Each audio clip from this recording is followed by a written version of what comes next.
I know gold is not in her. She's a diamond.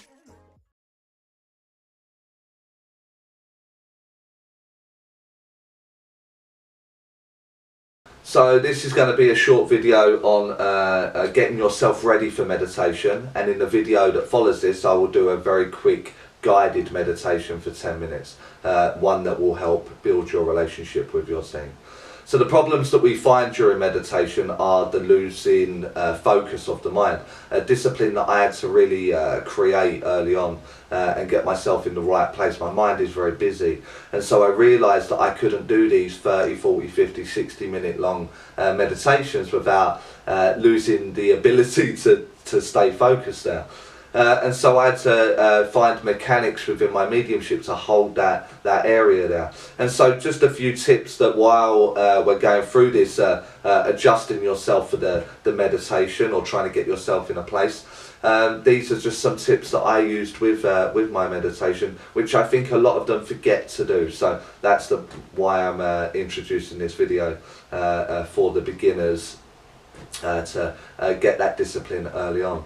So the first thing that we usually do is the mind wanders. You know, we'll sit there and we'll be looking to do a meditation, and we'll get ourselves comfortable in our chair and we'll rest our shoulders down and we'll make sure we've got the posture correct. And then all of a sudden it'll be, did you post that letter today at the town? Or don't forget the kids have got to do their fancy dress next week, and did I get them ingredients for that meal I wanted to do during and what happens is you get this absolute chaos within your mind because you're trying to slow it down. But it's actually designed that way. Your brain is designed that way to keep it going, to keep it in the beta state, because that's the design of it. And so what it will do is you just get these passing thoughts that seem to pass through all of the time, keeping it very active, keeping your mind in the place that it's meant to be while you're in the awake state.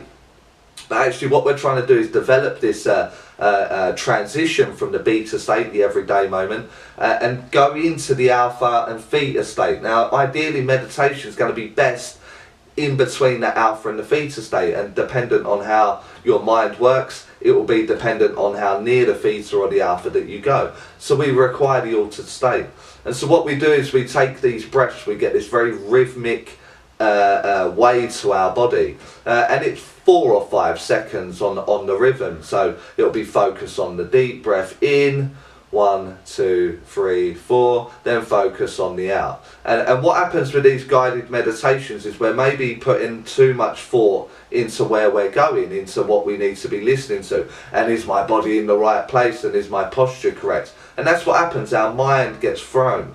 And so all I do in that moment is I focus back on the breath. I talk to myself in that sense.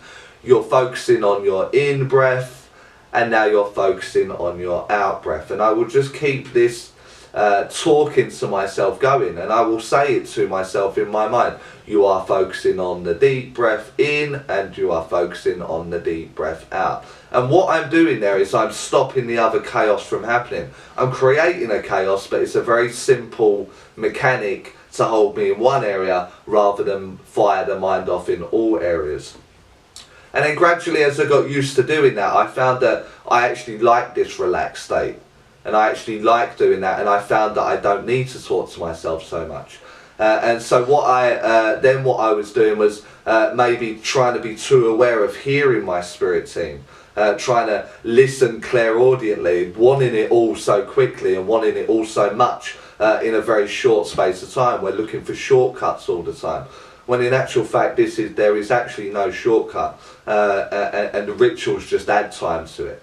So what I found that helped me was the ticking of a clock when I was round someone's house doing a meditation, and I had to ask them, where did you buy your clock?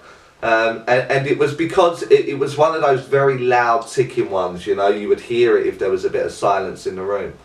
And so I then used that as my focus. I went and bought a cheap clock from like the Pound Shop or B&M or something like that, home store, I can't remember which one it was, and it would have cost me £1 or £2, probably cost more for the batteries actually, to keep this clock ticking. And what I would do is just focus on the tick and on the tock. So it was less talking of me, it was tick, tock, tick, tock. and I could hold myself in that space.